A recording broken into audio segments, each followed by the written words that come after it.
We are now live. We're live. Woohoo! Yeah. And you're in your cowboy hat. I love it. Well, it was just the drama. I was just getting the suspense going on which hat I'm going to be wearing. So thank you for joining. Appreciate it. Yeah, me too. Thanks for inviting me. Yeah, we've had a lot of conversations through texts and stories and things like that.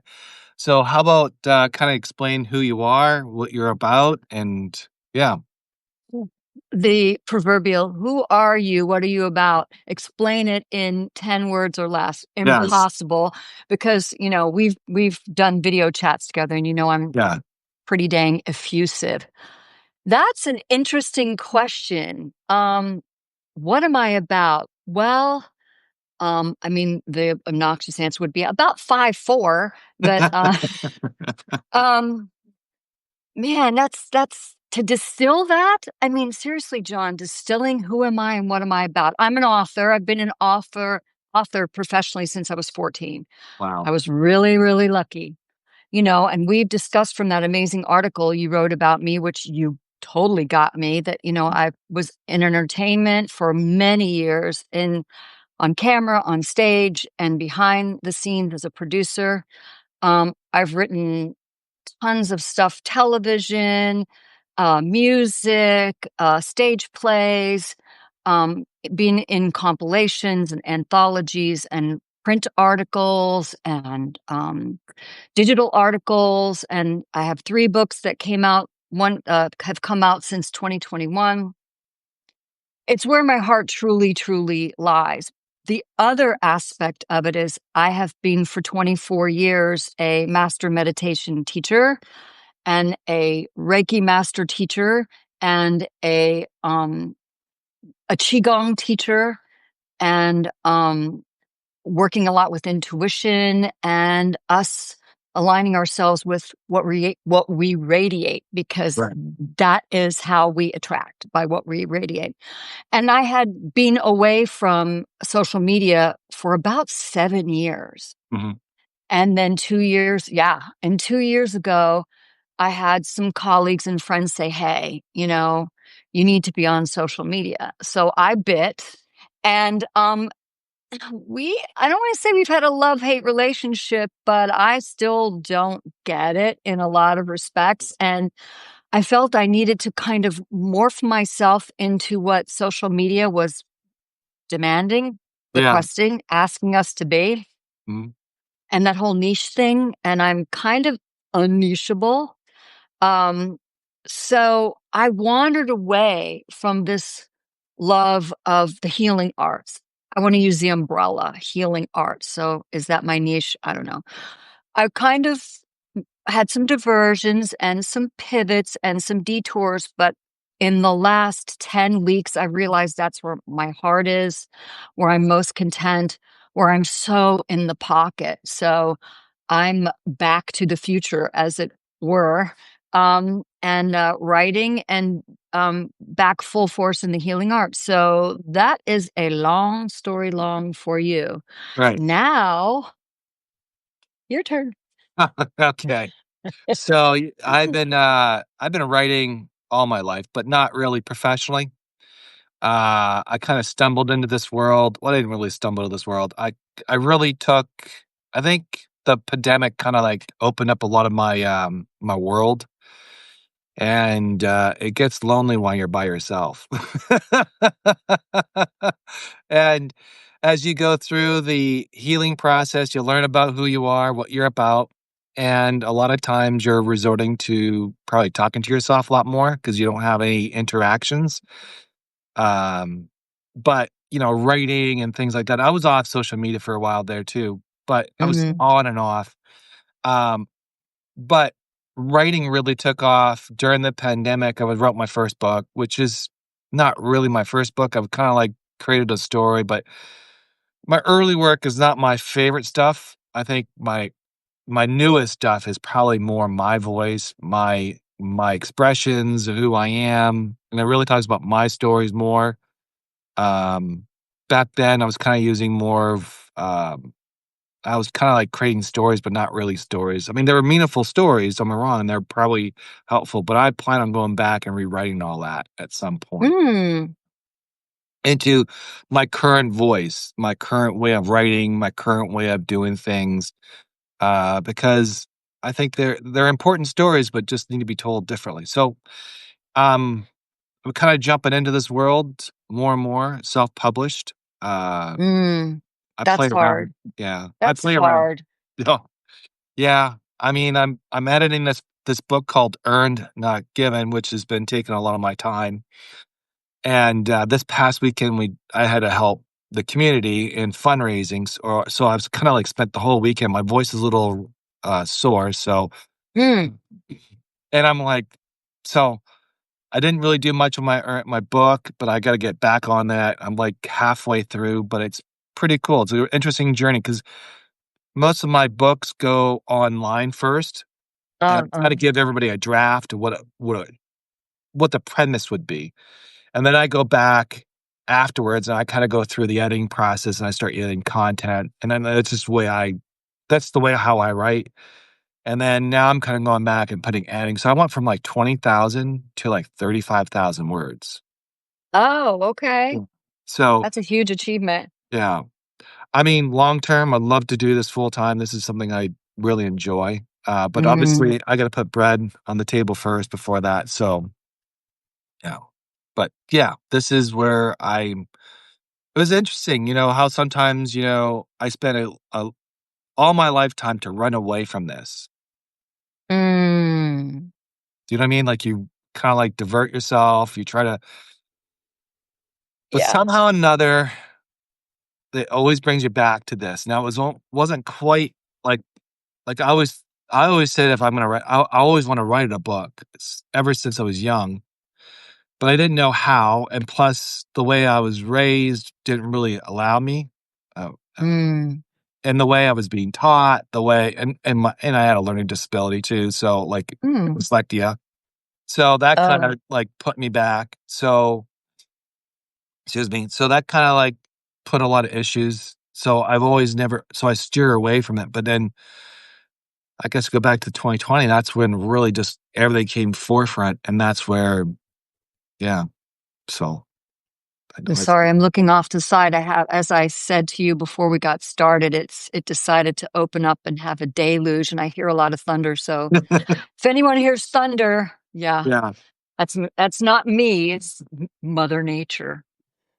So I've been diving into the, more of some of the pains that I've been posting a lot of those Mhm. videos and Mhm. kinda, like, sharing more of the stories, and I haven't really shared a lot of that, but earned, not given's a part of that, but you and I were talking about that too, Mhm.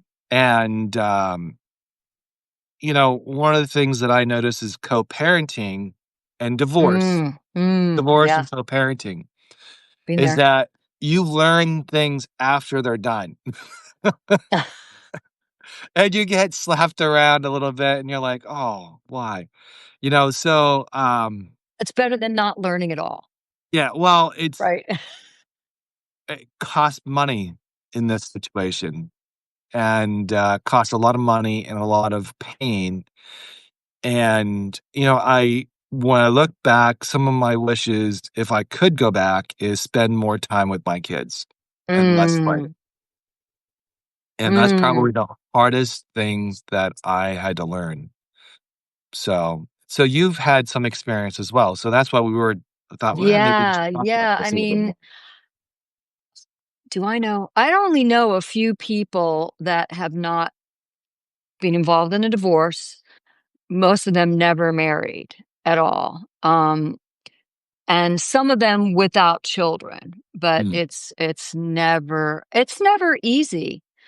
It's never ever easy. And you think about I've read a bunch of articles about you think about how two people who once loved each other or said they loved each other, how for whatever reason in whatever circumstance it could become so ugly. And I never ever wanted that or would want that for myself or anyone else. So If going back to a few things you said about your dyslexia, and I know whomever is watching, there may be somebody watching who is dealing with that, or who might see this video later on. And divorce. Is it 55% of marriages these days? I don't know. I've lost track. And then divorced with children. For me, it's just a whole other ball game because I was married prior to that Yeah. relationship and there were no children involved. Mm. So although it was difficult, uh, it made it easier. I feel, I mean, he and I are friends to this Right. day. That had to evolve, but we are friends and we talk about things on the occasion. I I think it made it easier. Just cut it in half and go your separate ways. But yeah, with children, it's a lot harder. Yeah, so Um, I think you're right about that. One of the things that I learned, obviously relationships are easy when you don't have kids involved. You mm, can always break up and move on. And obviously, as you experience, easier. I know there'll be yeah. people. Sorry to interject. There'll be people out there who are saying, "Wait a minute now, it wasn't easy." Well, I'm not saying it Just isn't. because. No, I just No. don't want anybody to like write you a nasty message saying, "John, it was still hard getting divorced with no Well, kids." We get that, yeah. right? We totally No, get I that. totally get that. Yeah, so, like, in some divorces, there's a reason why you divorce. Somebody might be abusive or an alcoholic or whatever the case, like, something there's a reason why you got married, and there's a reason why you got divorced, and somewhere in the middle, there's always the truth. And sometimes it's hard to look at ourselves and say, "That is the truth," you know? Mm, Um, but what I'm saying is it's not easy. It obviously, divorce is something getting married is hard enough, like, you've actually committed to somebody and you said, "Okay, this is what I want." And then it's also hard to divorce that person because you built some type of legacy with that person, you built some type of relationship, and now you get to separate assets, there's a bunch of stuff that goes on with that, and it's not an easy road down that path. My my situation is when you're divorced, you could basically cut ties, block them, and then you'll never have to hear from ever again if you mm, choose to. In the kid situation, you don't really have that choice no. because, when I was in this world, I was doing or when I was in custody, I had 50-50. Actually, I fought to get 50. I didn't wanna get erased anymore, and that's what was Mm, happening all the time, and she mm, was always inserting someone else involved. mm, And it kinda pushed me away, but I also was very, you're dealing with divorce. My family lives 3,000 miles away. I was by mm, myself. I was struggling to figure out what I needed to do.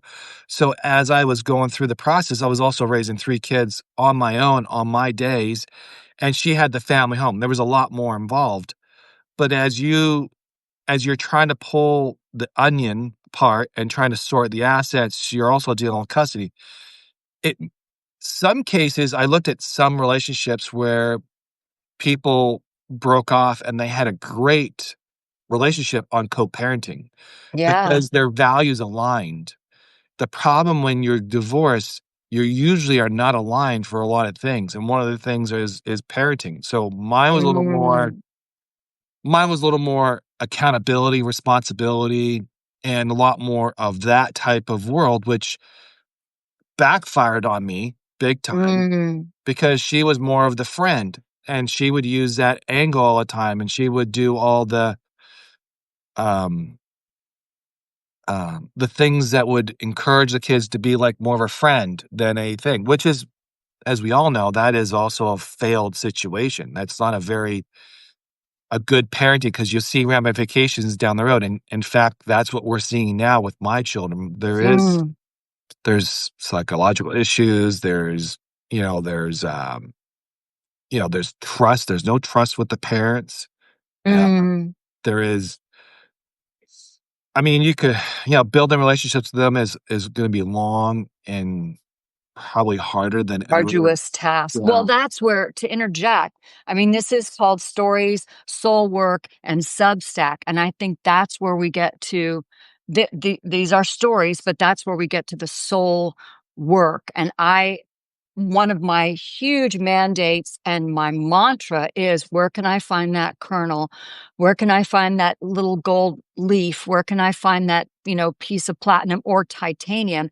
Not saying a silver lining or being Yeah. Pollyanna about it or anything, but in every situation that I've had, whether it was in um, previous relationships or with my child or friendships, family members, whatever, it might not be a week, a month, or even a year down the line. It could be 5 years, it could be 10, but always something turned around. And I saw this incredible nugget of how I managed it, how I just what I wasn't seeing red. I was really fortunate that I ended up becoming a Canadian citizen because of my son's father. Right. Um, we produced television together, Mm. and I don't think I would have done that without him. Was a great go-getter, Yeah. and, I lived in Canada, and I absolutely I'm Canadian American, and I love Canada, so Right. when you're out of the whole muck and mire,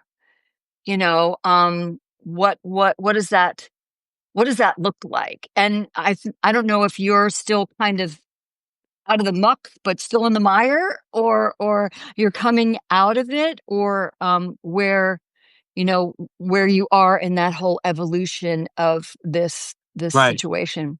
So right now I'm out of it. Like, for example, child support ended in August. Um, and that was a heavy cost for me. Mm, But, you know, there was a lot of things going on with that. But I'm out of mhm, it. Like I don't go so when I go digging back, I'm not looking at anger. I'm looking at it as like, um, I wish I'd done better in that situation, or I wish mhm, I looked at this differently. And that's where those nuggets, as you call them, is like, okay, I can share this to the world and say, look, there is a better way than you're doing. Like our society is all about cost at all win, like win at all cost. Sorry. Win at all costs. And that means that every argument, every conversation, every situation, you have to win, win, win, win, win.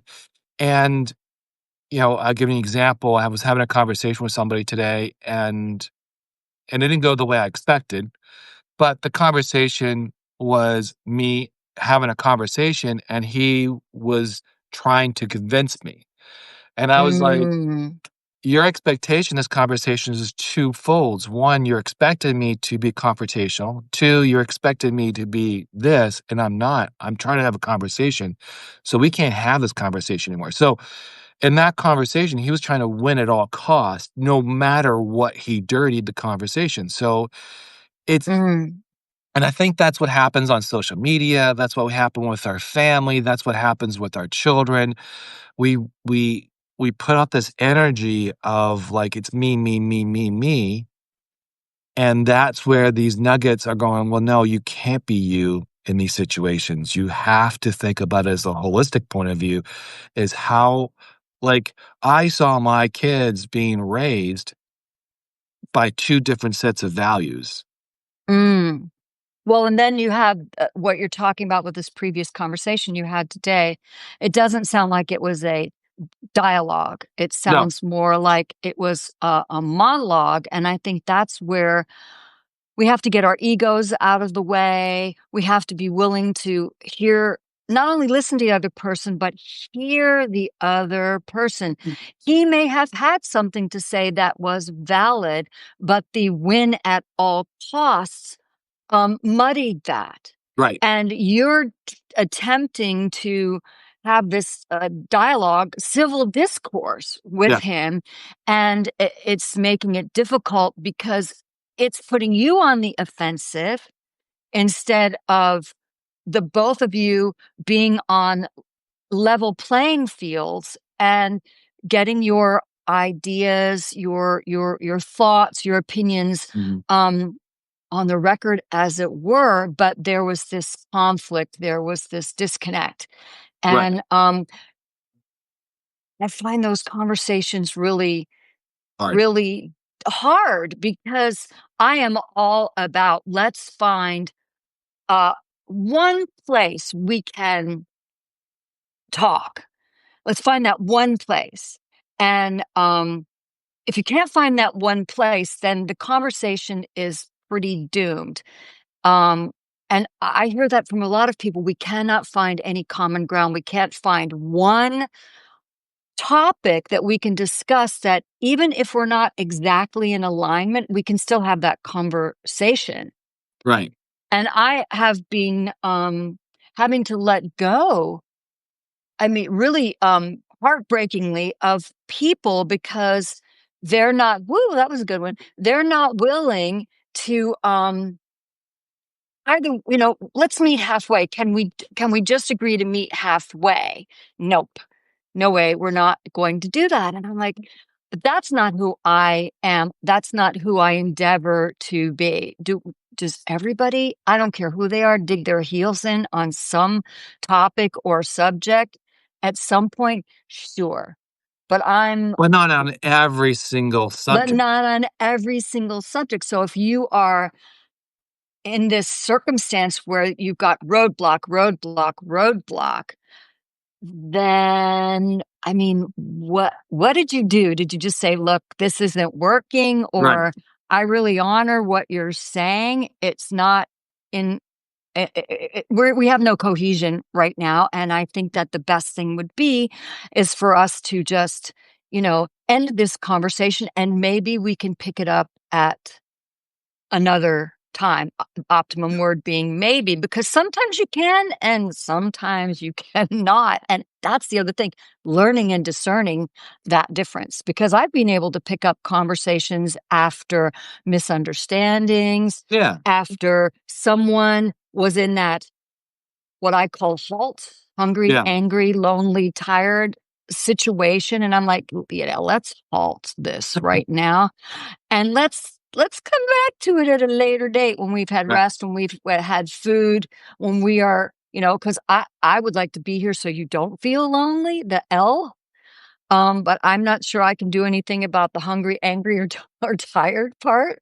No, sometimes it's hard to, I mean, certain conversations are easy to have because you're both aligned on whatever that looks like, whatever Right. your values and all that.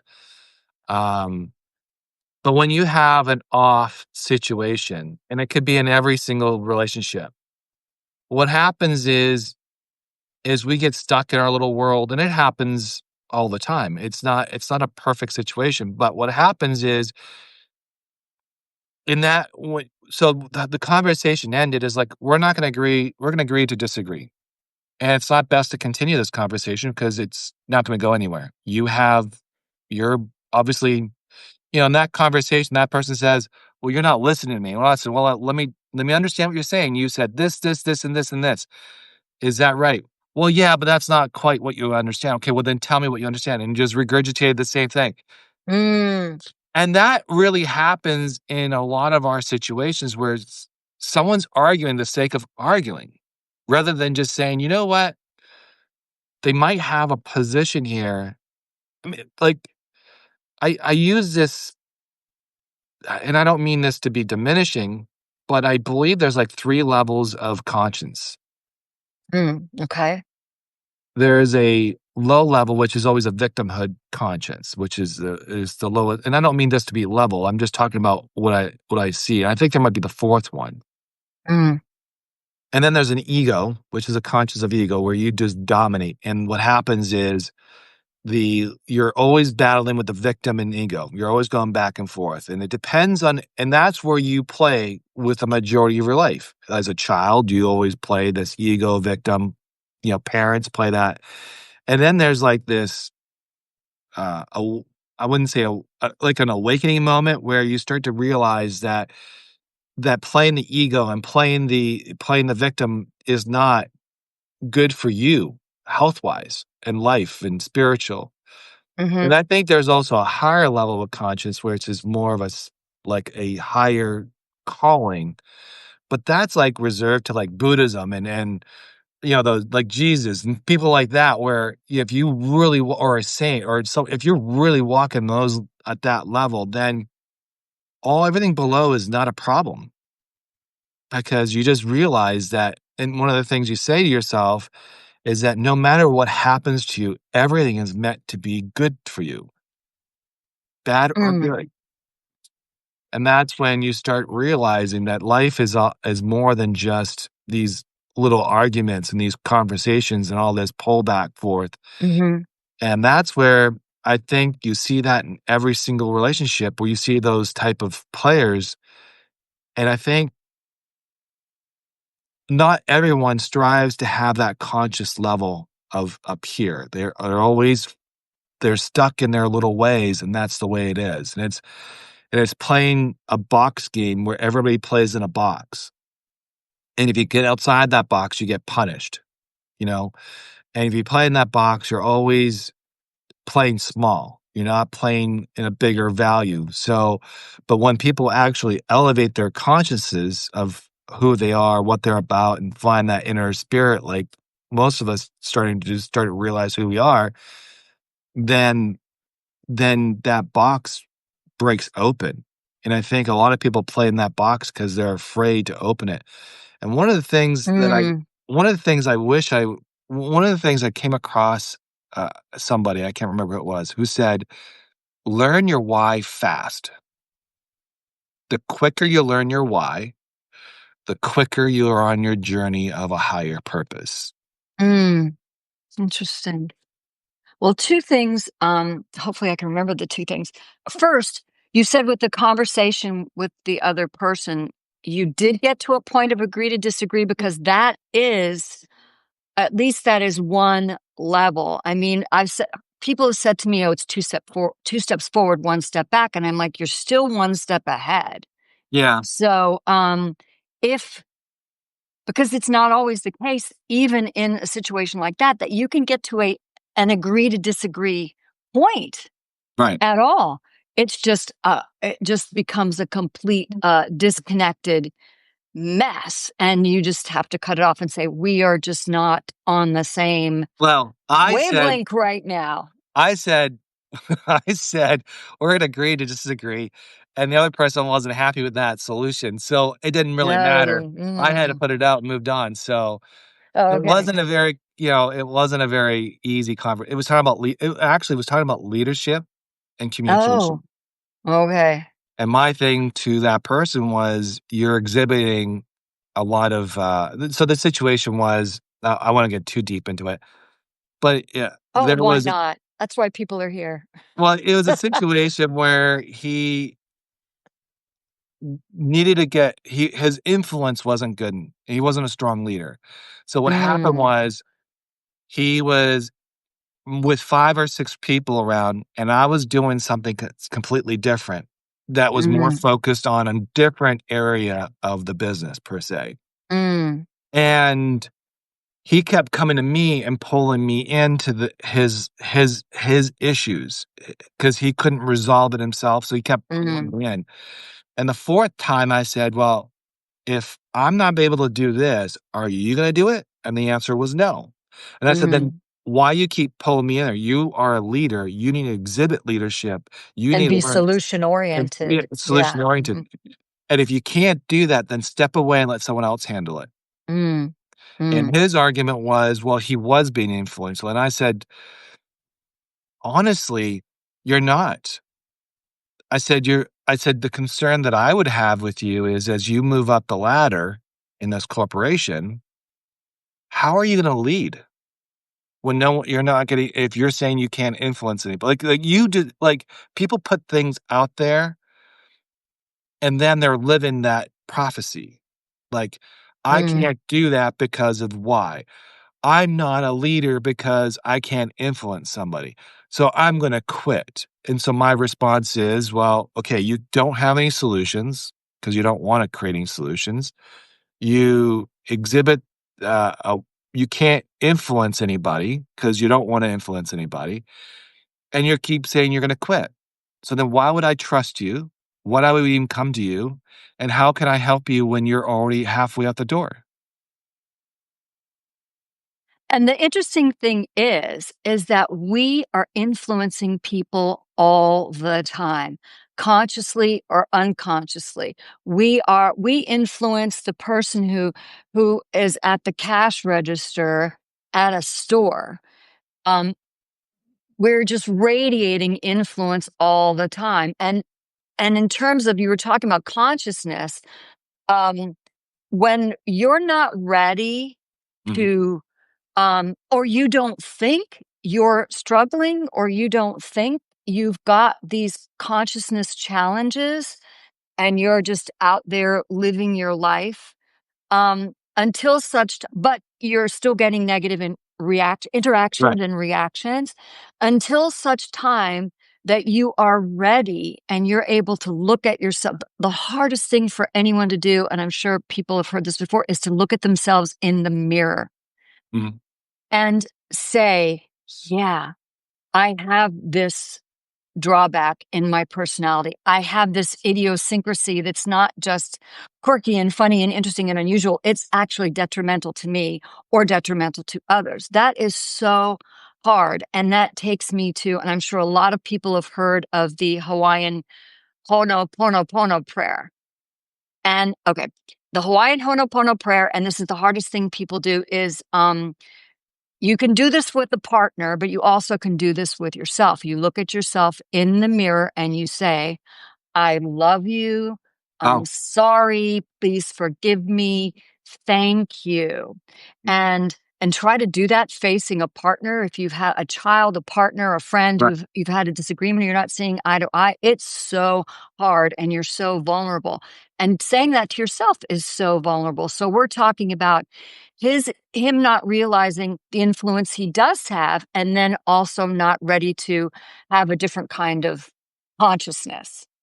So that's Yeah. a twofold thing, and then you ended up Yeah. flashing over that because you are trying, which is obvious with your writing, with your videos, with, you're trying to raise your consciousness. Right. You're trying to have those dialogues, those agree to disagree. And I see 100% of people don't agree with what you said, but because of a lot of the people that are on Substack, our third subject today, that they are willing to have this dialogue. They're willing to have this, John, I love what you said here, here, and here, but here, that didn't Yeah. hit me. That didn't really hit me. That didn't hit home with me. Yeah. And you're like, that's okay. That's cool. I'm okay with that. Yeah. But still you have this, confluence, as it were, on those 3 points, maybe not the fourth one, you know? Yeah. So, I think that's well, when you put your work out there, you're definitely gonna get criticized. oh yeah. Yeah, you just said, "Here's the target, go ahead and hit me." But Yeah, and I especially learned when you're so topic oriented, a yeah. lot of stuff I put out is my already published Mhm. poetry that, just say excerpts from one of my 3 Right. books. It's already published, and for me, and I think we've discussed this, when I was an actor and a dancer and a singer, I was constantly, checking myself. I was much more nervous about all of that, about how people were going to perceive me and how they were going to judge me than I am with my writing. Right. And I write it. A lot of my best stuff comes to me very, very quickly. I edit it, I put it out there, and I let it go. I don't babysit it. I don't reread it. I just let it go with um, confidence that it lands where it needs to land. If it doesn't land with you, it might land with someone else, or somewhere else. Um, if it lands with 100 people but doesn't land with two, those two people aren't going to ruin it for me that it did land with 100 people. Right. But then that goes to the whole topic of, you get all this praise and you get a little bit of criticism. The praise is supposed to be elevation, and the criticism is supposed to be uh, uh, uh, Lifting. uh, well, the criticism it weighs you down. I know people, and I myself in the past, 100 people would say, "Oh, I love that. That was great," and one person would say something, and it would just ruin the other 100 people that said Oh, something. yeah. Yeah. And that doesn't happen for me anymore. Since I'm a Buddhist practitioner, I try not to be attached. It's great if it hits with someone. I'm thrilled it worked for them, but I am not going to elevate that and then let the negativity weigh me down. I try to have more of a neutrality. Thank you for what it did for you, and thank you for responding. But I've also said thank you for responding to people who have said something crappy to me. I'm like, well, thanks for reading. Thanks for Yeah. responding. Thanks for watching, because you read the whole thing and you watched the whole thing and you Right. still took time to comment negatively. Okay, I'm cool with that. You know? Yeah. I mean, so I don't know if criticism, like when I write, I mean, I think probably first I was more concerned about I was very conscious of I was really nervous about my writing. Mm, And then I think writing, like I write like almost 7 days a week.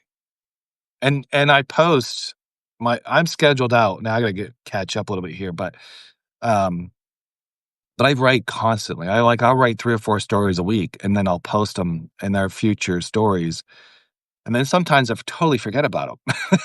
right. Oh, yeah. I've got a whole compendium of stuff that's sitting Yeah, in notes, on little pieces of paper, right. on my phone, on my computer, on my pad, my tablet. There's Right. just, I don't know if you're like this, but a few words or a phrase Yes. or one sentence that I was driving and I got this, what I consider to be a brilliant idea, Yes. and I had to get it down. So I'm in my car, not, using Siri. Siri, take this down right now before I forget it, because I will forget it, because I have an effusive, very busy mind. So it will be Yeah, replaced by something else. so I use notes on my phone. I have an iPhone, so I use notes, and I'll say something, like, I'll put that on and I'll write it out there, or I'll just speak it in.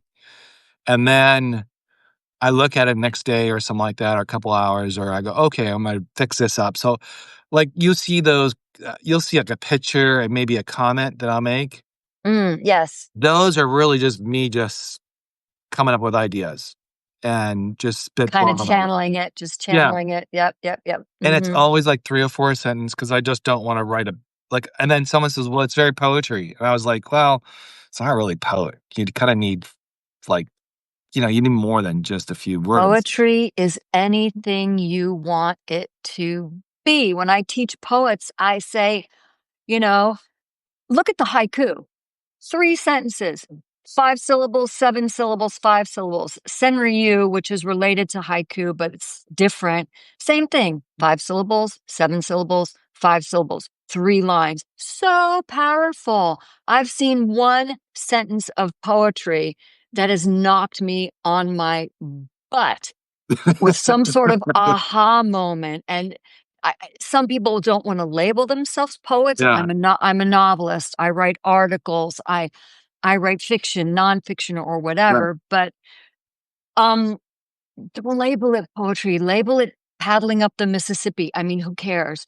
Just write it. Yeah, Just but write it. I don't really, yeah, I just write it for the sake of writing it, however someone else classifies it, I don't really doesn't really bother me. I don't really care. Doesn't matter. It doesn't matter. That's your categorizing, not me. I just call it my daily thoughts. That's how I look. That's how I think. I look at something. Oh, that's kind of like, okay, that's me just putting things down.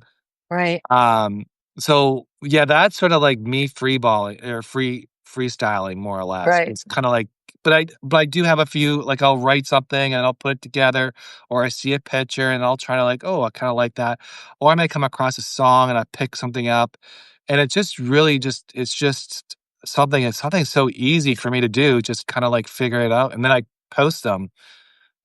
So that's one thing, but I really spent a lot of time writing stories, and Yeah. that's where, that's actually where a lot of my changes has happened, because 'cause I'm writing so many different subjects. I'm writing about so many different people, and it's actually taken me down so many paths, and so when I schedule out, and so when when I see the post, I'm like, "Oh, I totally forgot that I wrote that." And then and Right? Oh, so it's yeah, that's I was like, good. "Yeah, I should really listen I to that." like that. So then Right, yeah. Where's it so been? so I'm working out and I'm listening to the audio, I'm like, "Oh, that's really nice." Right, and good for you because Yeah, I know so many talented writers, whether they are, they just post stuff from their journal or do people call it diaries these days? Is diary back? I I don't don't know. know. But they post it from a journal. They don't consider themselves professional writers. They consider themselves students of writing, or they self-publish or they're published. It doesn't matter, but they find this most brilliant they have the most brilliant abilities to express themselves. Mm, And I say, don't limit that and don't judge it because sometimes we are not our best critics. And again, um, what you write, every single thing I post may not land for you. no, Every single thing you post may not land for me, but because I love your writing so much, I like all of it because it's you as a writer. And I always want you to know I'm supporting you. thank you. Likewise. Um, oh, thank you. And I've only, this is the crazy story about you and me. And I don't know, I know you write about other writers, and I read all of it.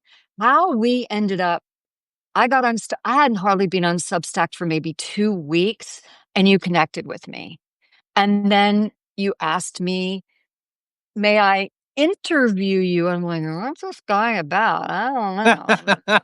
Because, I get guys saying, "Hi, how are you? Can we talk?" I'm like, So then I started reading your writing. I go, "Oh, I like this guy." Yeah. So you were doing we were doing the back and forth Yeah. for what? A few weeks. Yeah. And then I said I had we enough.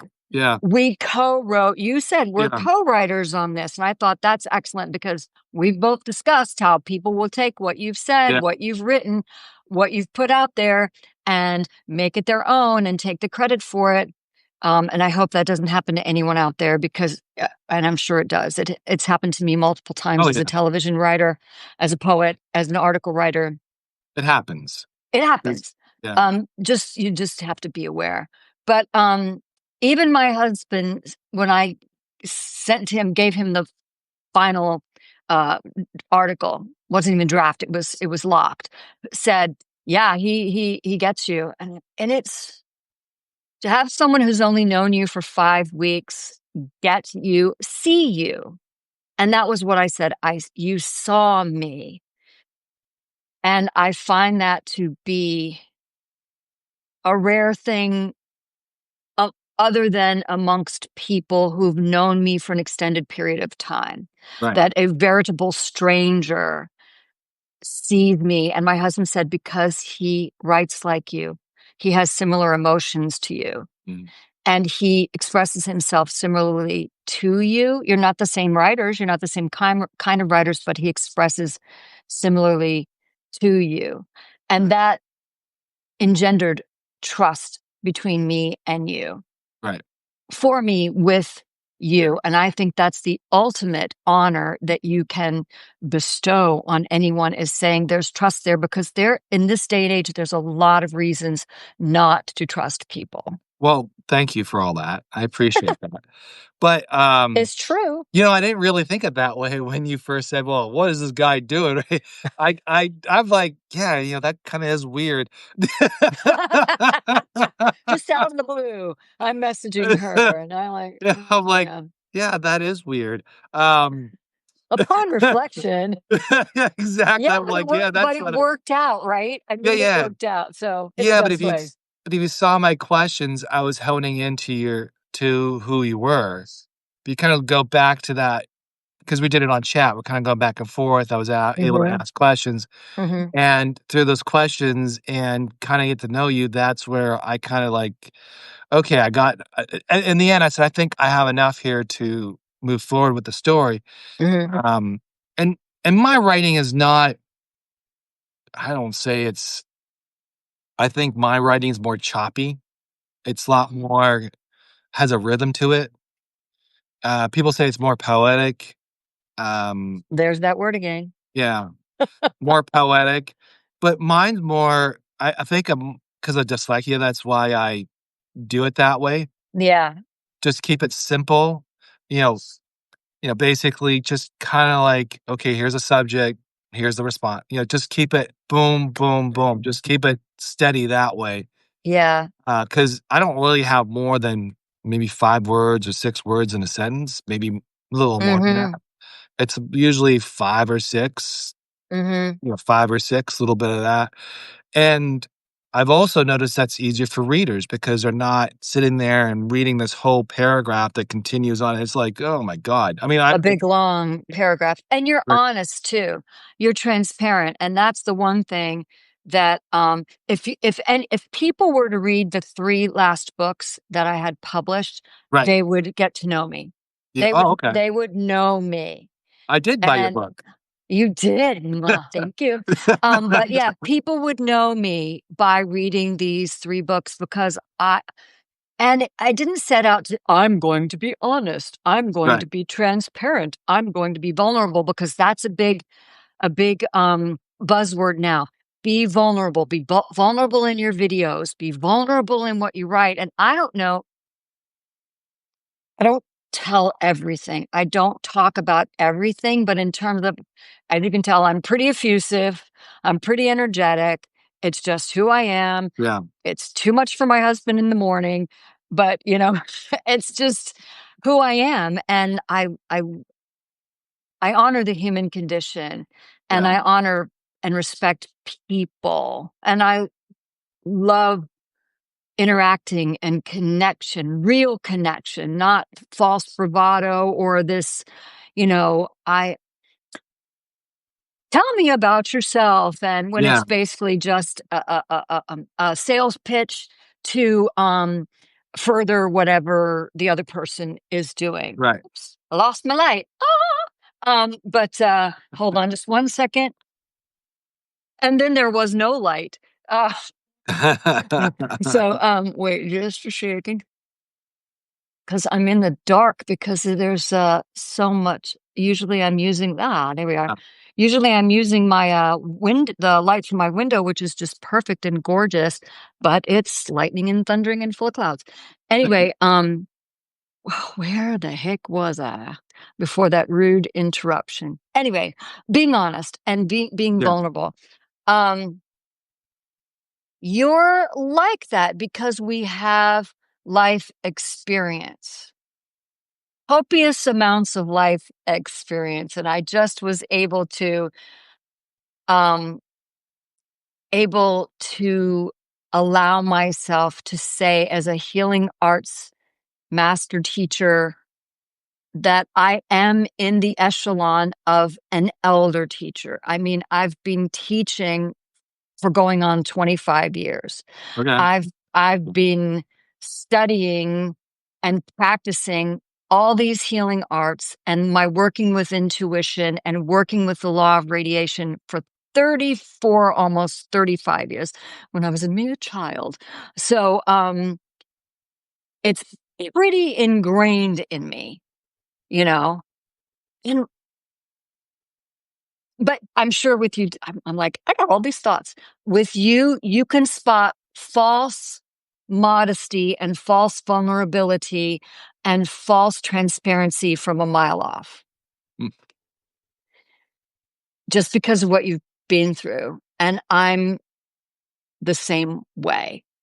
I understand that person's trying really hard yeah, for whatever reason. And, this goes on to number 3, Substack, getting readers, getting followers, getting subscribers. What is the most what is the thing that is attracting people most to each other? Can it be distilled down to a couple of words? Now, I don't read every single genre. Every single genre doesn't feed me. It right, just doesn't work for me. And it doesn't mean that every single genre isn't valid. It certainly, certainly is. But I can't imagine anyone I know who's a writer or a voracious reader is like, yeah, I like everything across the board, soup to nuts. You don't. But what's landing with whom Right. and how they're responding to you. So that comes down to, so one of the things when I early write, like my first 2 books were more like, it wasn't my authentic self. Oh, wow. What that sounds like a real awakening. We're I talking mean, about awakening the that you bike could acc say that. I could say that the bike acc well, the COVID book, which is the best medicine I've ever had, Mm, um, was not authentic. I just wrote it. I kinda, like, got an editor, and I kinda like, yeah, it just kinda like, yeah, like, wasn't not my best. But I wrote it, my first book. Then I wrote the second one called The Bike Accident, even though that was me in there, but it was like I had some medical things, and, like, I was trying to do too much, if that makes sense. mm, mm, And then I was doing 100 stories in 100 days of inspirational stories, and I was pulling all these stories. And then through there, I started off being fluffy, and then I kinda got myself in this little wheelhouse, but then I stopped writing for a bit through on mm. Substack because we didn't Right. have notes back then. There was a couple other things that were missing. We didn't video like, none of this existed, like, 2, 3 years ago, 2.5 years ago, something like that. So, so I'm sitting there kinda like I had this and I was getting subscribers. Like, I wasn't even trying to get, so all my subscribers started off of, like, family and friends, Facebook, Mm, people mm, subscribing through there, so a chunk of my subscribers came from that world. And then on but then my Substack sat dormant for a while, and I started getting subscribers. I'm like, "What the heck's going on?" Like, people are subscribing to my thing, like, and I quickly realized people were recommending me, and I wasn't aware of that. And they started recommending me because of the inspirational stories. And then I was in Vancouver, and I was like, oh, "I yeah. gotta I gotta do something like this." And that's why I said, I'm gonna be journaling every single day, more or less." And I was writing this little cute little romantic book, which was not really me. It was just kinda like, I was just writing it, just see I was just practice like, I was seeing what I can do with it, right? Mm, mm, 'Cause I had a story in my head, I wanna write, and I published it. And like I said, that was like my 3rd book, which I was kinda like, "Eh." And then Vancouver, rediscovering Vancouver, that's when I started to be more me. I wasn't playing around, I wasn't trying to be cutesy with romantic books or this or that. I started to, like, write about me, my how I was feeling at that moment during that time. So I would go to a spot and it would remind me of my childhood, or I go to, past the old home and I like, "Oh, this is where I used to play hot." Like, then I would actually write all that out and I would post it daily. And I thought, "This is really cool. This is a lot of stories within," and it became like 35 little mini stories, but it was sort of like, and then it became number 10 in Canada on Amazon of the best travel books of Vancouver. It's like top 10 for the longest time. I was like, "How did I do that?" So I was like, "Okay." So then this is when you start reflecting. You're like, "Okay, all of this stuff is just noise. This is where you need to be." And then Remy's story was one of those things I was like, Remy, we picked up Remy, we had a little bit, and I was like, we kinda cool to write about his perspective, and I wrote about his perspective, and I took the way I was writing and kinda, like, get and mold it through. And then that's when I started to see, okay, so the genesis was really rediscovering Vancouver. That's where I discovered my mm, writing. Remy taught me how to write in a way that would be, 'cause I wanted it, so my writing what I wanted to be more of, eh, my concern is my kids, when they start reading my books, I didn't want them to come back and say, "Ooh, dad wrote that. Ooh, dad wrote this." I wanted them to be I wanted a piece of me in those books where they can go back and say, "Wow, dad wrote. This is Oh, cool." More of a legacy thing. right. And then, dyslexia was more of like, the words, dancing letters. Oh, So yeah. that was more of me in there, but as a perspective of childhood, because I was trying to see if I can create a series out of that and just trying to think outside the box on that. But Earned, Not Given is actually more of like a Vancouver discovery or rediscovered Vancouver. That's more of me putting my heart out. And when I was writing, when I was, and it's funny when I go on Substack, when I do collaboration writing, like you say, I do, and I do that intentionally because I want to make sure I highlight other good writers out there, and I want people to kind of get like a bio of them and what their Mhm, background is and what their struggles are, and kind of going through mhm. that. But when I write about a subject that is, we had one about, um, it was last week. I don't remember the title of it anymore, but it had to do with depression. Oh, yeah, yeah, yeah, And yeah. Mhm, I okay, remember that one. Uh-huh, and uh-huh. that kinda hit hard for me because I was dealing with it, I picked it up I picked up a concept out of Twitter, and I went, "Ooh, I didn't like how he put it out there," so I kinda like, "Well, let's really go through this," and I started kinda, like, putting things together. So, when I write stories like that versus collaborators, I get better responses on those stories than a collaborator Interesting. That's really because interesting. people want that, like, that raw, authentic story, so Singular story, yes. yes. Well, first off, anyone who's lived in Vancouver like you and I have, or anyone who has visited in Vancouver, I mean, it is ripe for inspiration for writers. Yeah, I know another writer who writes these amazing children's books, and she lives in BC, but I think she still has a place in Vancouver. But yeah, we knew each other in Vancouver. It's right. just ripe for that. The other 2 things, because you're always giving me, ideas. You talked about being inauthentic with your first book, and you talked about being fluffy. Now, is that how you feel now? Or when you looked back on it earlier, you're like, "Oh, that is not my authentic voice," or that's too fluffy for what I do now." Do you still have those feelings that you were, and this is hard for anybody to admit, inauthentic in one and fluffy in another? No, because if you look like, again, it's the realization of what a writer goes through. Like like someone said, there's a famous I can remember who said this quote, "It takes 10,000 practices to learn a perfect note." Oh, yeah, yeah. Like, so you take 10,000, so that's that. So, I look at those books as a learning curve, not because not that I'm proud of them, I'm not embarrassed by it, it's just that's who I am.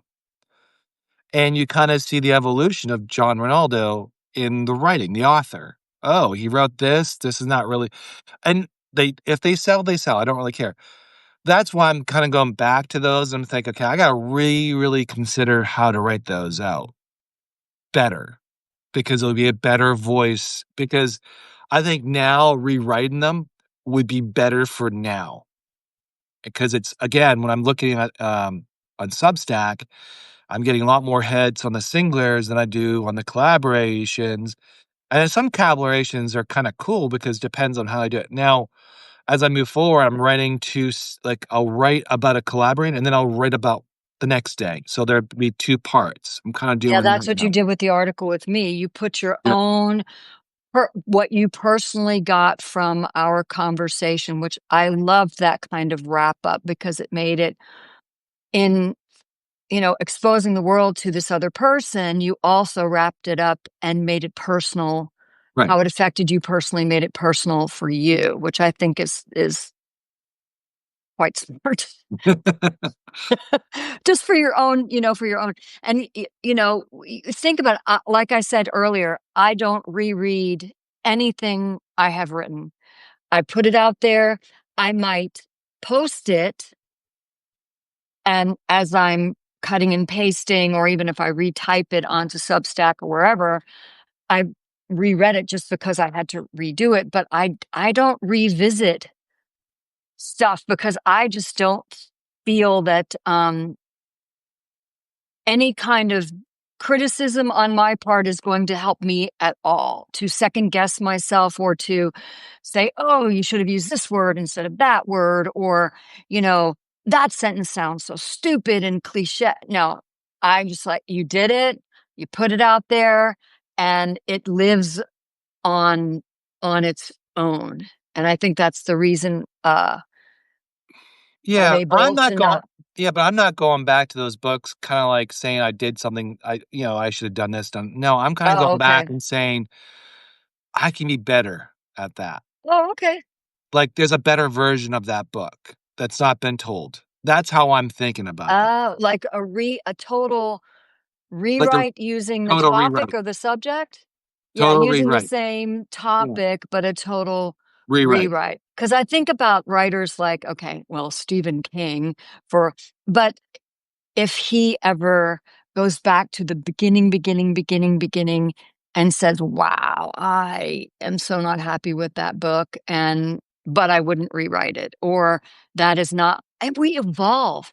Our what that poem I wrote when I was 14 that ended up in a teen magazine, Wow. published and paid for. If I read it today, I'd probably puke, thinking how green I was, and how, oh my gosh, Well, that's how I feel you about the were romantic book. 14 I feel like years puking old. on that. Look at the crap you were writing, or, I don't even recall what it was about. I think it was about some guy that I had a crush on or whatever, but the magazine thought it had merit. But I like, oh, those were my beginnings, Yeah, exactly. I'm never going to negate my beginnings. Right. As you said, I'm hoping I get better and better, but my influences, and I don't just mean other writers, or other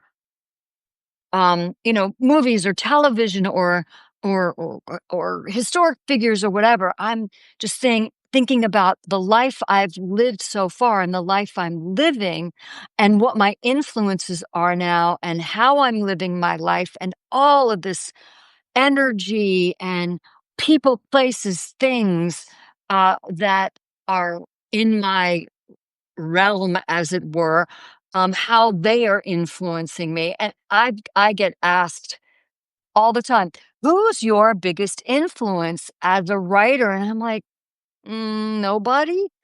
Who do you sound like? When I was singing full time, well, who do you sound like? I'm like, me. I can't, well, you have this voice or that voice, or what range, and blah blah blah. I just think I sound like me. And who do you write like? Me. And I think that's do I think that interviewers asking those questions are unhealthy questions for writers? No, but I don't think they're interesting questions for writers. I don't think that, I mean, I'd rather ask a writer something more off the wall to get to know who they are inside and what makes them tick. And then that way I may understand how they write and what they write and where they're getting all of these ideas from, because they decide they love to wear a cowboy hat instead of a derby hat. Right? I mean, yeah, that to me is much more interesting. Yeah, yeah.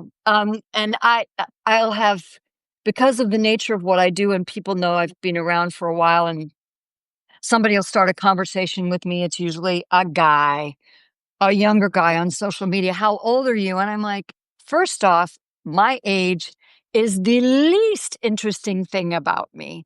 Whether I'm 50 or 80, it doesn't matter. It's the Yes. least interesting thing about me. And I think that sometimes not all interviewers, but they get a little lazy because they have to churn out lots and lots of interviews.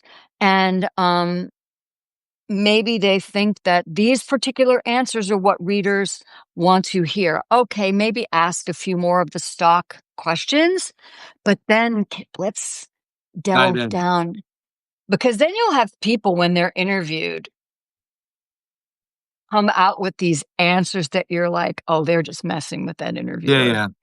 They're totally messing with them. And I kind of I kind of like that, honestly.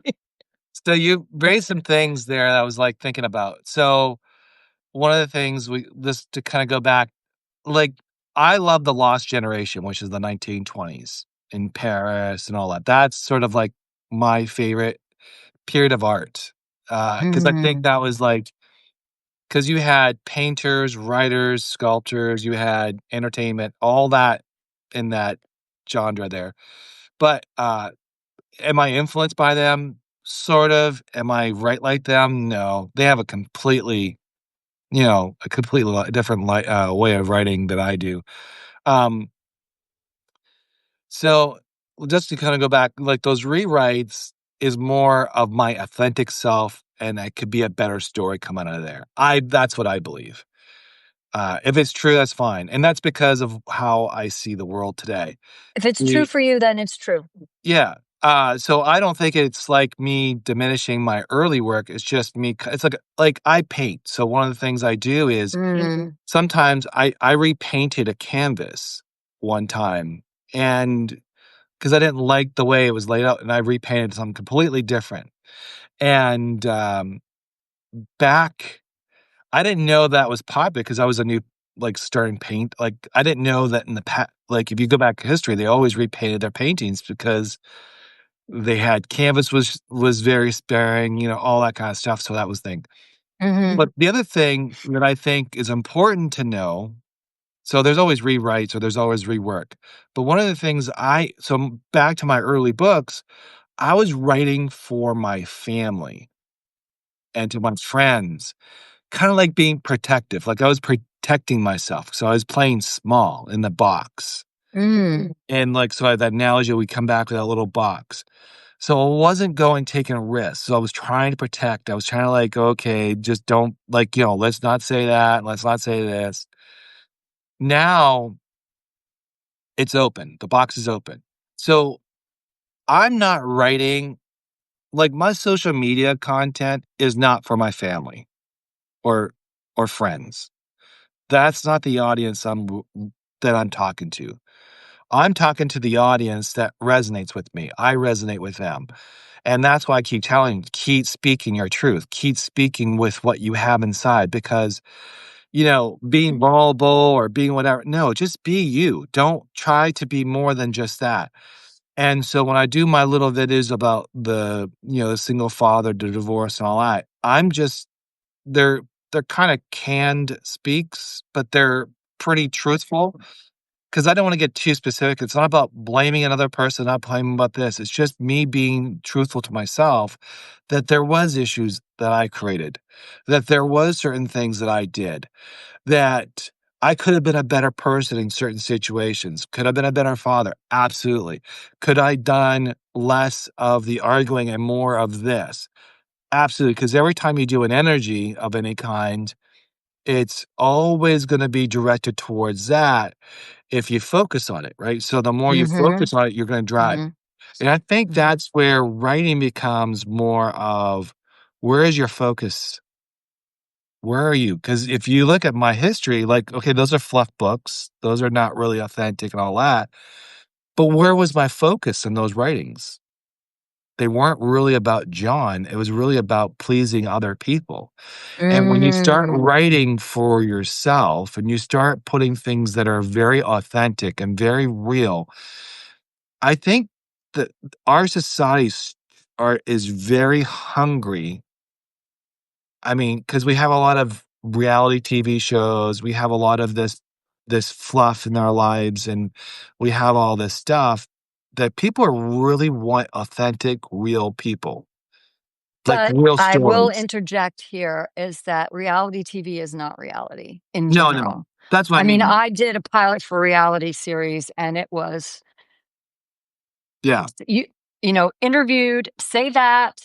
I liked what you said there. Make sure you say that, put you in this situation. I mean, I've done a copious amount of research and talked to a lot of people who've done reality and they're like, yeah, we're told situation, what to say, who to pick a fight with, right. who to stab in the all of that. So, Well, that's what I mean. It's not authentic. When you look mm-mm. at it, it's not authentic. Those are not. That's not the truth of what people are about, and because it's made for TV and or for movies. So that's what I'm saying is like I think people are hungry for truth. They're hungry for a higher level, and they're searching it. Relatability. Relatability. People want to know someone else has experienced what they've experienced, some that you're not out there on your own, that you're not dealing in a great way and in a not great way. You're not dealing with this as an island unto yourself, that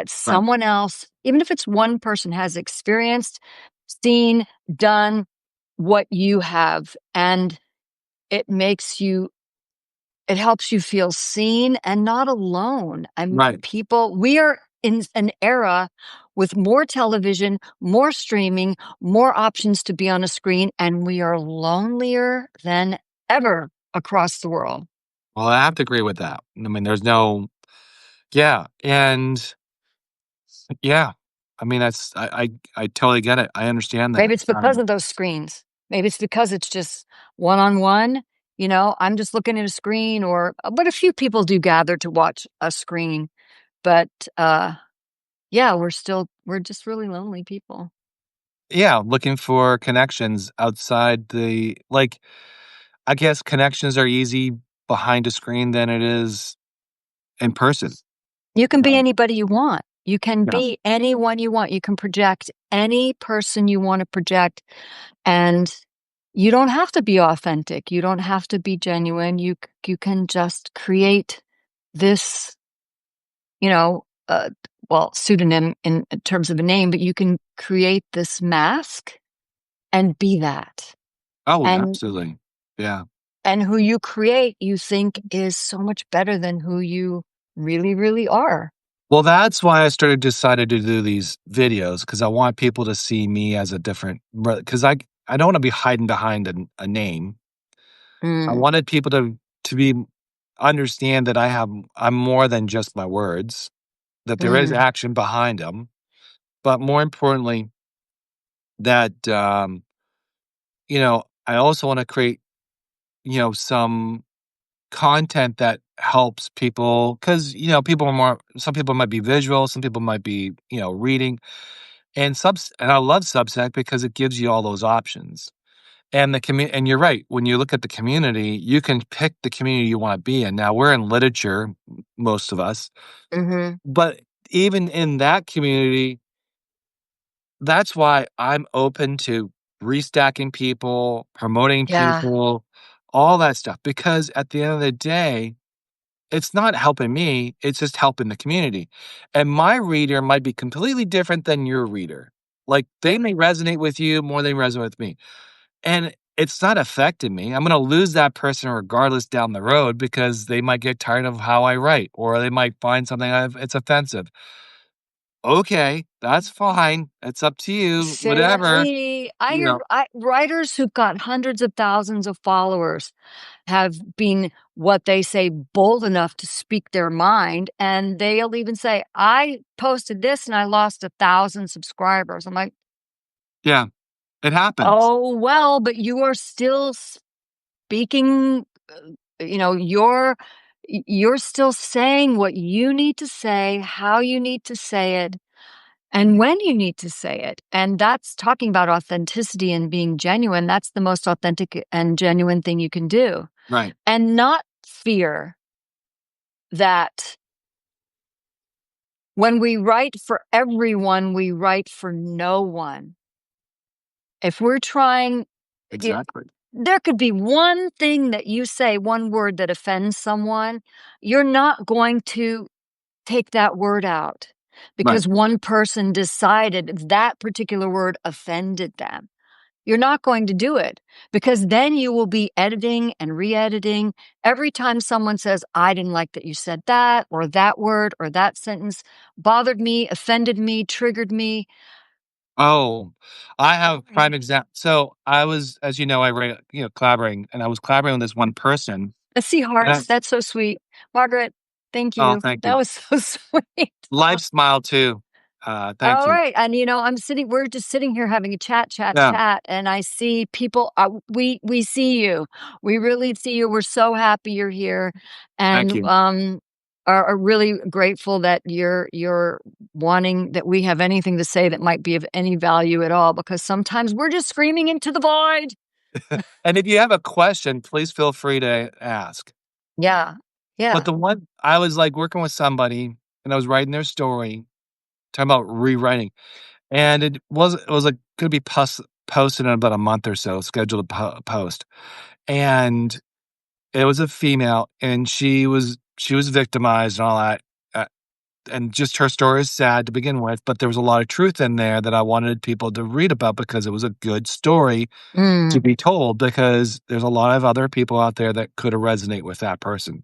Mhm. But she would come back and she would like, I don't like how this word is said, so I would rephrase it. So I would edit, and I would then came back, "Well, I don't like how you said this. Can you change that?"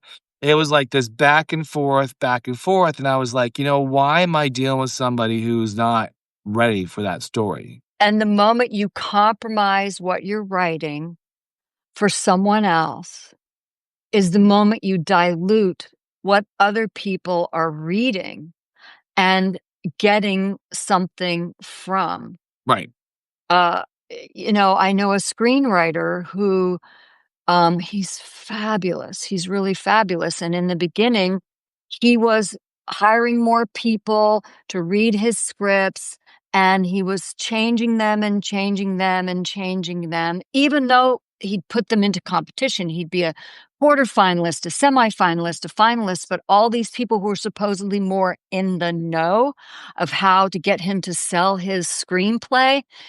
I said, what version is really yours? right. What version is not yours and this manager or yours and this editor or yours and this well-meaning friend? Mhm. What version when do you I call it I lock it. I lock my story, I lock my poem, I would lock my TV series episodes. It's locked. And even with TV though, sometimes the actor would come up with something, I go, "I like that," and I'm cool with that. But at what point do you say, "This is my writing, you write exactly the way you want, and I honor and respect that, and you say things exactly the way you want to say them. This is exactly the way I want to say this." Right. And sometimes, don't get me wrong, you can have like, I've had some edits where someone would say, "That didn't really I need this tweak because that's not truthful. This is more factual." Then that mattered. That's a content that would Of matter. course, facts But absolutely if you're matter. gonna rewrite the whole paragraph because you're not happy how it sounds, then we're gonna have to disagree to agree. And I remember I just said, "I think it'd be best for us just to move past this, and you go your way, I go away, and I wish you well." And sometimes, and I've only done that twice in this situation, um, and, that's not what I want, but it definitely is not what I wanna deal with. I don't want this back No, and no, forth there's of so many other things yeah, to deal with as a writer. Have, many, many, many writers have other jobs, other right. gigs. And I'm not saying their writing is a huge part of who they are, but they also have to, like you said, put food on the table, put a roof over your head, and all of that. So spending time editing your writing to please other people, that becomes a vicious cycle. It really, really Yeah, does. so when I do collaborations, I don't really edit as much as, people do. It's usually a final cut and that's it. I had no problem, nothing, 0 issues with anything you said. You quoted me to a T, and I Right. can't say that's happened to me in every article that's been written about me that I have been quoted correctly. And I still had no recourse. And these Yeah. writers did not care. You misquoted me. Oh well. You took it out of context. Oh well. And I just moved on. I moved on, and Well, that I- if I'm it did, very, yeah, but if I very discerning about who yeah, interviews me. if that would have happened, I would have fixed it. I would have fixed it Yes, because because it was you're not unwilling to work with someone where that's well, concerned. because I'm also writing about a biography per se of someone else, and I wanna kinda make it, that. Now, if I'm writing a story that is more like, remember the story that I wrote about, Jack and Jill? Yes, yes. Okay. That's coming Yeah. up. That's gonna come up. So that's a teaser for some people. That is something that I was in my writings for almost 30 years.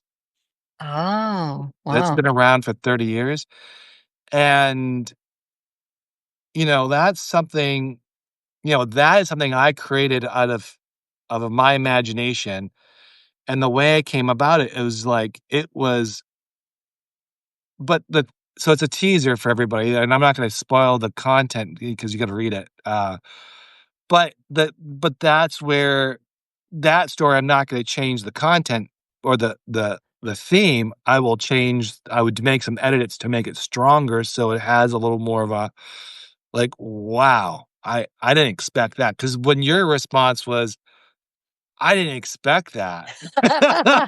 Right? That's what I was going for. That's a great response, and sometimes I didn't expect that, and I'm not sure, and sometimes I didn't expect that, and Yeah, woo, you went yeah. someplace I was not expecting you to go, and I think I didn't expect that was a positive for you, I think. I hope. Oh. Oh, well, it is what it is, but I wrote it because that was one of the things, but I think when you're writing for yourself, I think that's the most important part, and that's where if anybody who's out there listening, that's one of the things I would always say is write for yourself because I went through many stages of writing, and I think I've kind of found my rhythm, I would say. I'm sure I'm gonna grow more because of it, Mhm. but I'm okay where I'm at right now because I enjoy writing, I do this, and then the other thing I think most people need to understand is, like, some writers out there feel like they've, like, hit a wall, Mm, and that's why I kinda do those daily thoughts, those little small little s it helps me to continue to write, not even though it's small and simple, it allows me to still be creative in a different way, um So, those are kinda like things that I can teach those are things where just I learned along the process. I didn't No one taught me those mhm. because, well, they kinda teach you, like, you keep writing regardless of the situation. You're always gonna bring a book, always write, write, write, write, write, and sometimes you don't have that luxury, so you put it on your phone or text it to yourself or email yourself, so you have something there, and that's where I think and those sometimes they end up in a story, sometimes they don't.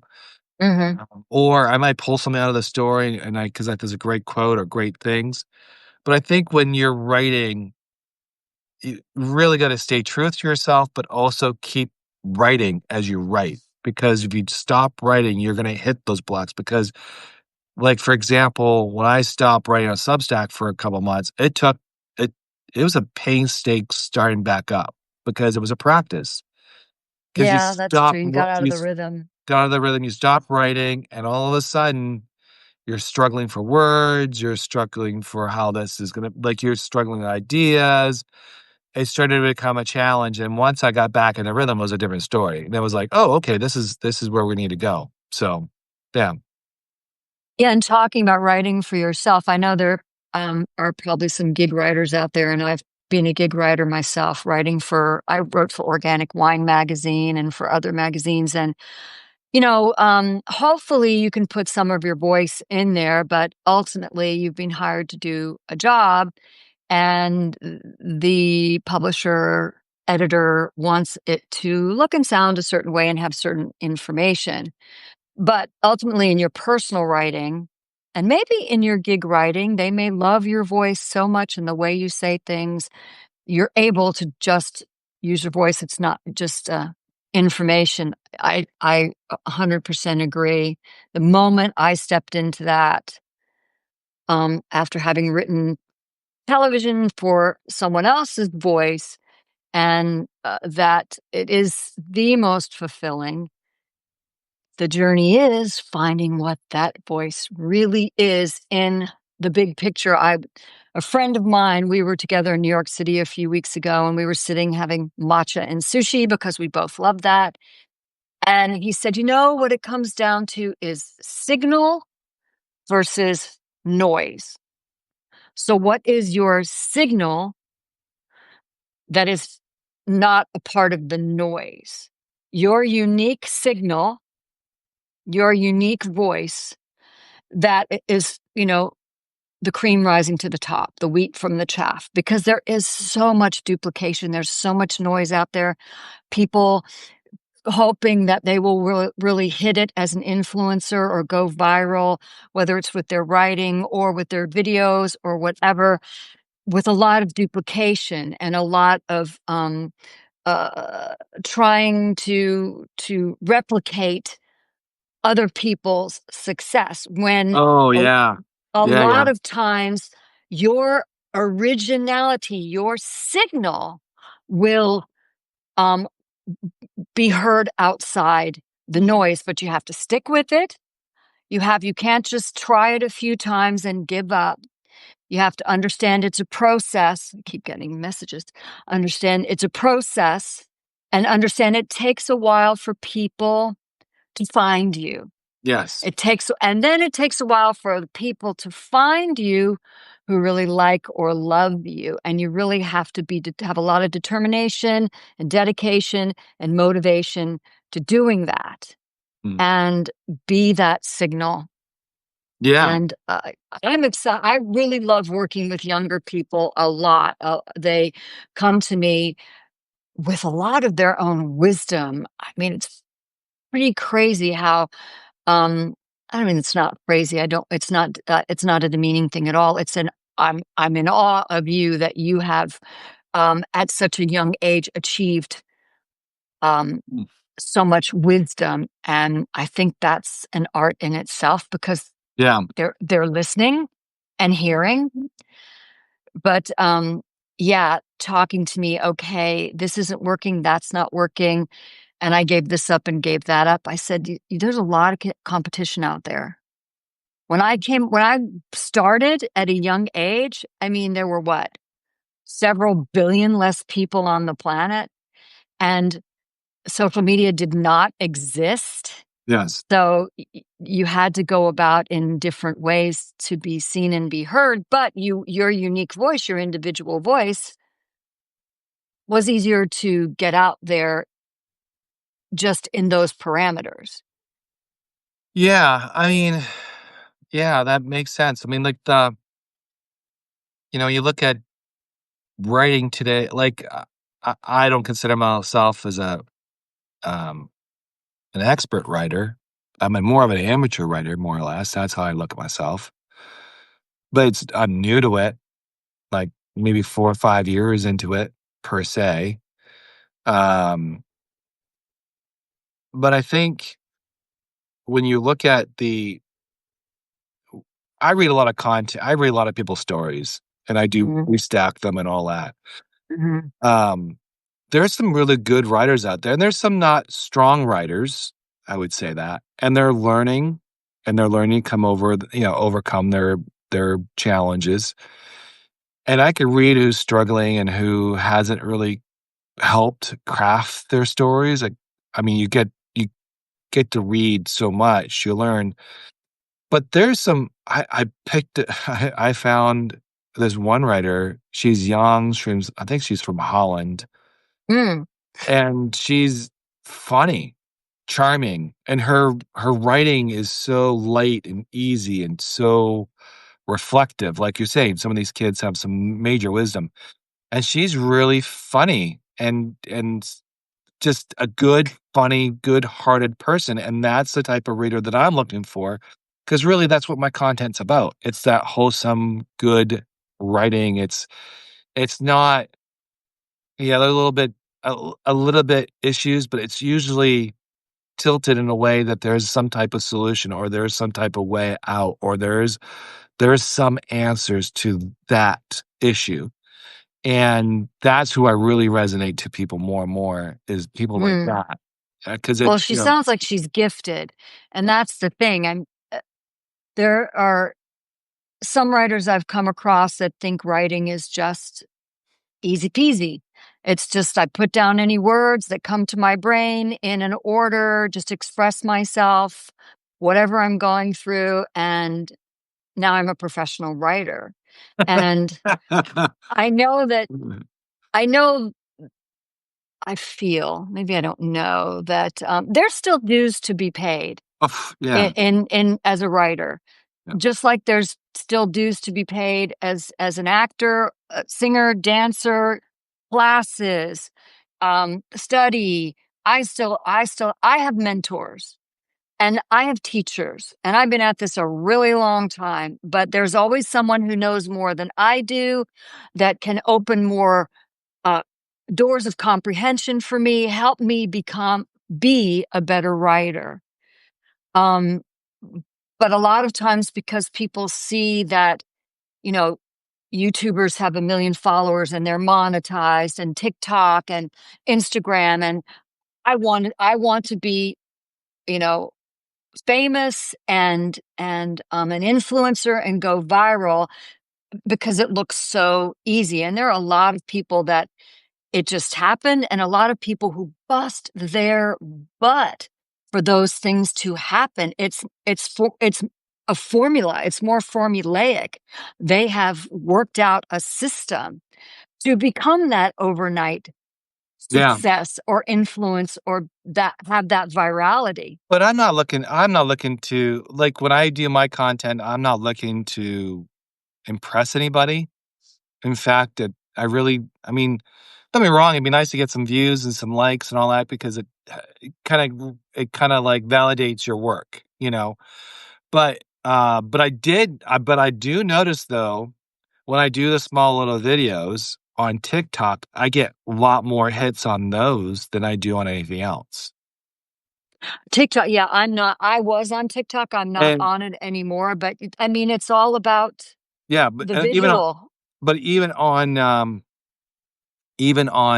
YouTube, I'm getting more and more of those videos because and I don't blast it on Substack because I kinda just I just I just put it on like, it is through, my podcast, but it's just more or less just posting it, and I let it naturally grow on its own, Let and people I'm click and go. yeah, and I kinda do those videos more of like a promotional type thing for the book as I'm trying to do Yeah. that because I'm trying to Mhm. promote the book. Mhm. So as you so here like, I think I'm a better promoter than a better writer. That's how I look at it. I know how to take a story and really move it. Oh, I I'm see. Okay. All right. like, I know how to, like, because 'cause I've been in it for a while and I've done a couple promotions and I'm learning how the process. Like, so I've been generating small little videos to promote the book. So that's the thing about Substack. It can allow you to do multiple things, but like, if you're on Twitter, you're basically like, Twitter is hard as it is. Like, there's a couple g you It were talking about is. yeah, there's a couple genres there that there's a couple subjects I will not do on Substack. Number 1, religion. Like, I'll touch on it, but I'm not diving in preaching religion. Politics? No.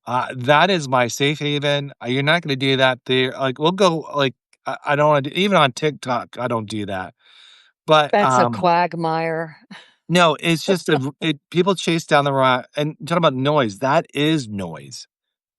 If we're talking about noise, that's noise. That's not signal, that's noise. Because it's just a distraction from if you are a writer and you're following those like I fell in those traps. If you're following that, you're going like chasing for for content. You're chasing all that kind of stuff for hits. That's noise. But when you start well, the reason why I say those videos are starting to get some traction is because I'm focusing on myself, and I don't care what the rhythm is saying, or the algorithms and all that, or the formula. I'm not playing that game. I'm just putting it out there and being natural and seeing it land. And I'm not doing it for anybody. I'm doing it for myself. I'm actually doing this for my kids. I'm kind of like I'm thinking about them when I put them. So when they go back Mhm. and they say, "What was dad like?" Well, here's his videos. This is his memories. This is the things like that. And it's really preserving myself versus trying to because going back to the divorce, my ex was trying to erase me. I'm trying to keep myself alive. And this is really my biggest why. If Mm. that makes sense. Mm. My Yeah. biggest why is I'm writing not just for my legacy, but an opportunity for my children to rediscover their dad in a way they have never done before without any influence.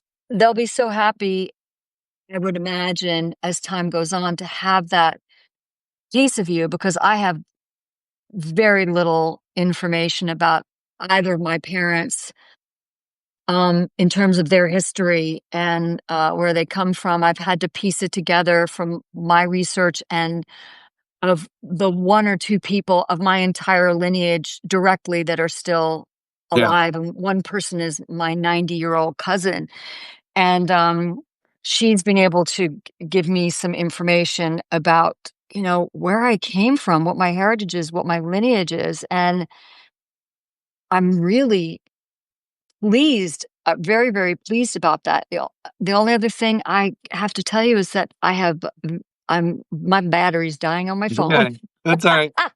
Fair enough. I'm sorry, no, this has been just so great, and, Yeah. I'm really grateful for the people that are here with us Yes. now, and, so we can find you on TikTok, on Substack, on YouTube. Do you do Instagram? Yeah, but I usually stick with, Facebook. Twitter? Yeah, Facebook? Facebook. I'm sorry, X, Twitter, X. I'm Substack is my home base. Is it Some all J Rinaldo on everything, or is it different things? different things, but, my home base is Substack. Substack. Yeah. Yeah.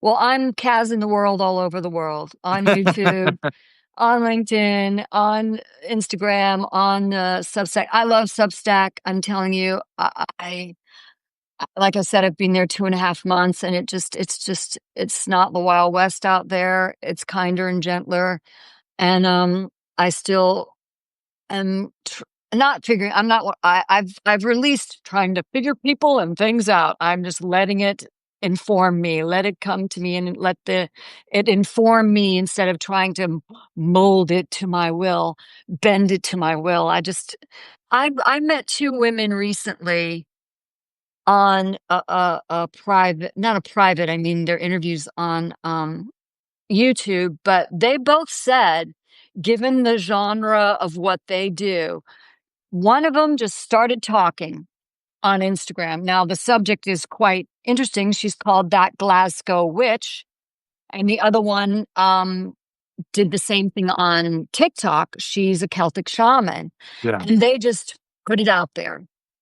And they've done great guns. And they did not have a plan. They just talked to the camera. And it is just resonating with so many people that true transparency, that true where I think the advent of doing things outrageous and doing um things that are profane, or doing things that are so like jump cuts, and Yeah. so like let me I think that we are transitioning a lot, not completely. I know quite a few people are still using the outrageous and what they consider to be hilarious, and a lot of other people do too, to keep them in the public eye. But I do hear from a lot of people that are just doing what we just did. Like 2 people talking about 3 subjects enjoying the heck out of each other and hoping that anybody who watched got even an infinitesimal thing from it. Yeah. And It'd I be know amazing. people think that, good. I mean, if Yeah. I'm in the healing arts. Yeah. My writing is a part of the healing arts. I do healing writing, whether it's poetry or exercises or whatever. And that's my Now I mission know to why be we of reson service. now I know why we really truly resonate. Do tell. You just said healing, mine's inspiring. So in that connection of why we resonate is that I write to inspire people, you write to heal people, which is similar in some fashion because healing is to inspire. And Inspire inspiration is heals. So heals. we've got both of the inverse. Yeah. I mean, it was just the And that's universe an was aha just moment for me right now. I was like, "Oh, okay, that makes sense." I love it. See, don't you love that? I Yeah. love aha moments for myself, and I love anyone saying, "Oh my gosh, that was just such an aha moment for me," just what you said. And sometimes it comes from out there, it comes through here as a conduit, and it comes out here. And Yeah. if anyone gets anything from it, I'm very grateful. Well, Well, Kaz, then, you are I think I have your book back here. is it the meditation book? Yeah? Is that Yeah. Oh, you can drink nature. This is my poetry because I've worked with wild animals and domesticated animals since I was a child, both professionally and as a volunteer, and in my own home. I've had a slew of animals. That is poetry based on nature. And then I have Sing Song Crows and Alphabet Soup, which is poetry based on life. And this is Okay. the one where if you read this, you know what the hell I've been through. And then the other one is brain hug meditation because I think meditation does hug the brain. I know it does. It can change the brain. But this is exercises and stories and poetry on Oh, awesome. meditation. So, and my next book is due imminently. So I gotta, you Work know, on it. I'm working on it. Every day it's just bits and bobs, but it, Right. it always comes around. So, Good. No, yeah. this has been a delight. I'm really grateful And for everybody this needs to opportunity. go and look you up on Amazon. That's how I found out exactly what you've written. And it's I mean, that's how we found out we both lived in Vancouver. Oh, that's right too. Yeah. Yeah. I Because miss you it. I said love you it. It's yeah. beautiful. It's as expensive as Switzerland now, but it's absolutely gorgeous. I BC could has tell you everything. I could tell you stories about that place. But they're in my Rediscovering Next Vancouver. time.